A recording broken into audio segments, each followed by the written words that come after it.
તો વિડીયો જોવા આવેલા આપણા તમામ મિત્રો અને વડીલોને રામ રામ, મહાદેવ, જય શ્રી કૃષ્ણ અને સીતારામ, જય માતાજી। આ છે કેનેડાનો મેળો ભાગ 4। હજી સુધી તમે પાર્ટ 1, પાર્ટ 2 અને પાર્ટ 3 ન જોયેલા હોય તો આપણા પેજ ઉપર છે, મળી જશે। પહેલા આખો આ વિડીયો જોઈ લેજો અને આ વિડીયોની કોમેન્ટમાં જાશો તો પાર્ટ 1, પાર્ટ 2 અને પાર્ટ 3 ની લિંક છે એ હું રાખી દઈશ, ત્યાંથી તમે જોઈ લેજો।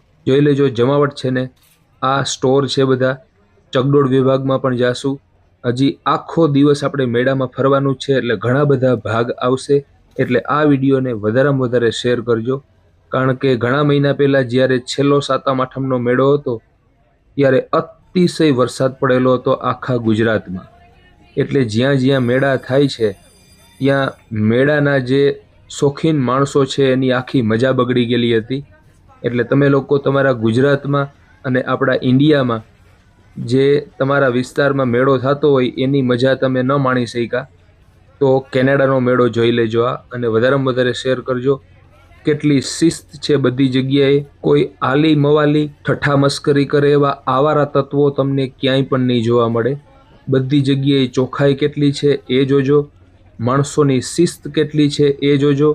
અહીંયા કોઈ કેમેરા નથી, પોલીસ નથી, છતાં પણ માણસો પોતાની રીતે એકબીજાનું અને પોતાનું કઈ રીતે ધ્યાન રાખે છે। આ છે બોટલ, આ બોલ થ્રો કરી અને બોટલ તમે આંટી દો તો બધા રમકડા મળે, એ પ્રકારના બધા સ્ટોર છે નાના બાળકો માટે અને મોટા લોકો માટે।